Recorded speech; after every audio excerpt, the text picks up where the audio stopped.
Assalamualaikum warahmatullahi wabarakatuh. Halo Sobat Petualang, berjumpa kembali dengan channel Lapanners dengan saya Fadil Arif. Video kali ini kita akan sharing sepatu yang kita gunakan untuk mendaki. Kalau biasanya kebanyakan itu menggunakan sepatu trekking dengan model boot yang tinggi ya, sampai menutupi mata kaki. Ini kita sharing aja, kita juga pernah menggunakan model sepatu seperti itu. Tapi kita lihat karena pertimbangan gunung-gunung yang sering kita daki itu relatif ringan, paling cuma 2 hari semalam, dan beban yang kita bawa pun juga tidak lagi berat seperti dulu. Kita mempertimbangkan mencari alternatif sepatu yang ringan dan lebih simpel. Nah akhirnya dan kita memilih sepatu trail run. Jadi biasanya kan saat ini sedang hype ya, atau sedang banyak digandrungi trail run, tapi kita bukan pelaku trail run, gitu saja. Fisik kami tidak mumpuni untuk trail run, jadi cuma kita ambil sepatunya saja karena ringan. Dan kami berdua, saya Fadil Arif kemudian Reza Surya, ini memiliki sama-sama ya membeli baru sepatu trail run dengan brand dan spek yang berbeda. Untuk sepatu saya, ini sepatu lokal, yaitu sepatu 910 dengan seri Yusa Evo. Untuk beli baru ya, ini sudah saya coba kemarin di Gunung Prau, kemudian di Gunung Andong hari ini tempat kita mengambil gambar ini. Dipakai ini sepatunya yang jelas relatif tinggi soalnya. Kemudian entah saya yang tidak terbiasa atau seperti apa, sepatu 910 Yusa Evo ini kalau saya gunakan di paving ataupun di cor semen yang halus itu sangat licin. Dan saya juga kalau mendaki itu saya gunakan itu seperti terpleset ke belakang, pasti ada kayak seperti terasa seperti itu. Kalau sebelumnya kan saya juga pernah pakai sepatu tapi New Balance, jadinya saya lupa, yang jelas lebih empuk New Balance, tapi lumayan sih, modelnya keren. Kemudian juga ada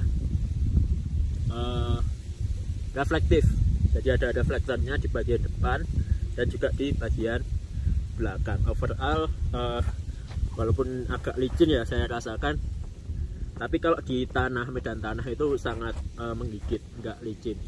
Terus juga yang terpenting karena harganya juga terjangkau, harganya sekitar 400 ribuan, bahkan saya dapat itu tidak sampai harga 400 ribu.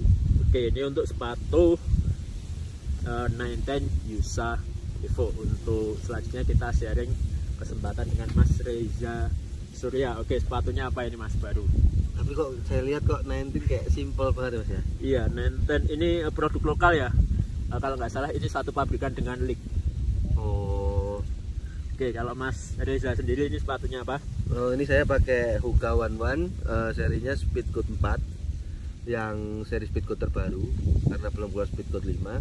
Sebelumnya untuk seri sepatu saya udah nyoba Adidas itu berapa seri ya, 4 seri saya beli. AX1 yang leader yang kulit, terus AX2 yang enggak waterproof pernah, terus AX2 yang Gore-Tex yang waterproof pernah, terus sama terakhir saya beli kalau sepatu itu Adidas Terrex Salomon. Kalau Salomon kan maksudnya kategori boots. Oh iya, dulu pernah juga nyoba kategori boots itu Salomon Ultra 4 karena boots ya, jadi cenderungnya lebih ke berat sama buat trekking jauh. Tapi pada akhirnya dengan perkembangan zaman sekarang naik gunung nyari yang simpel-simpel aja, ringan. Nah sebelum saya milih Hoka One ini ada banyak pertimbangan ya. Jadi saya tertarik pada 2 sepatu. Yang pertama Hoka One ini Speedgoat 4, sama satu lagi komparasinya itu sama Salomon XA Pro 3D. Nah tapi kenapa pada akhirnya saya milih Hoka One? Kemarin udah dicoba di Gunung Prau sama Andong, sekarang ini sama Mas Arif juga. Jadi Hoka One ini dia yang bikin menarik adalah pertama dia solnya udah Vibram ya. Mana tulisan Vibramnya? Nah ini Vibram, nggak kelihatan ya.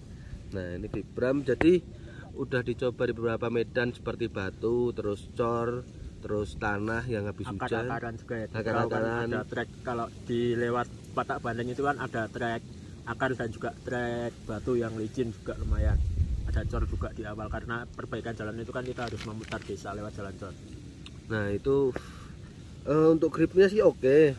Terus dia masih punya buat nahan kalau misalnya kepleset di sol bagian belakang. Terus bentuk solnya tuh kan ini medan tanah ya di Andong ya, dan itu nggak banyak tanah nempel di solnya, jadi nggak mengurangi traksi sepatunya. Insolnya empuk nggak dipakai? Insolnya empuk, jadi kelebihannya Hoka One One ini dibanding saya udah pakai sepatu Adidas 4 seri, midsole-nya tuh empuk banget. Dan hal yang bikin tertarik adalah yang pertama di luar ekspektasi itu ini, insole-nya ternyata dia pakai ortholet sama kayak Salomon. Dan itu tahu ketika habis beli terus iseng coba buka, pas dibaca bawahnya tuh ternyata pakainya ortholet juga gitu. Terus tambah seneng. Nah, terus ini kan sebenarnya nggak waterproof ya upper mesh-nya ini. Cuma ngeliat review dan akhirnya kemarin naik di perahu dengan kondisi gerimis terus kita ya. Itu sama sekali nggak ada air nembus ke dalam dengan kondisi gerimis terus dan becek. Cenderungnya lebih ke kalau gerimis tuh masih aman semua untuk upper mesh-nya. Terus lacingnya juga enak. Overall sih kalau untuk pertama kali pakai seri Hoka ya, itu worth it banget sih. Ini seri Hoka seri Speedgoat 4. Speedgoat 4. Oke. Mungkin teknologinya memang seperti itu juga nyaman. Sekarang kita tanya coba harganya berapa? Harganya kalau dolar $145 ya. $145 berarti kalau dirupiahkan ya sekitar 1,6 juta. 1,6 juta. Berarti satu sepatu Hoka One One dapat sepatu 910 USA Evo berapa itu? 4. 16 bagi 4. Iya, bagi 4. Jadi satu sepatu Hoka ini perbandingannya dengan 910 ini dapat 4. Ya walaupun memang tadi ya saya rasakan memang, atau saya mungkin belum terbiasa, kadang-kadang agak sedikit selip dan insole-nya cenderung masih terasa keras, tapi dengan harga yang seperti itu saya terima saja. Sedangkan kalau Hoka dengan kenyamanannya ya harga tidak membohongi sama sekali. Dan ini kita tidak ada endorse, tidak ada apapun ya. Kita murni beli, pengen coba sepatu dan kita pakai untuk kegiatan aktivitas edit kita. Sebenarnya juga waktu mau beli kan sharing-sharing juga kan. Kayak wah butuh sepatu lagi nih buat naik, apalagi musim hujan. Iya, apalagi kondisi sepatu yang dulu itu udah memprihatinkan. Kalau punya saya itu udah mau sobek, jadi perlu sepatu baru. Ya teman-teman mungkin ada yang juga punya pengalaman menggunakan sepatu 910 ataupun Hoka One One, atau bisa sharing sepatu kira-kira yang Anda gunakan itu apa, bisa sharing di kolom komentar. Terima kasih ya sudah menonton sharing-sharing kita sampai detik ini. Terima kasih. Jangan lupa subscribe, like dan komen.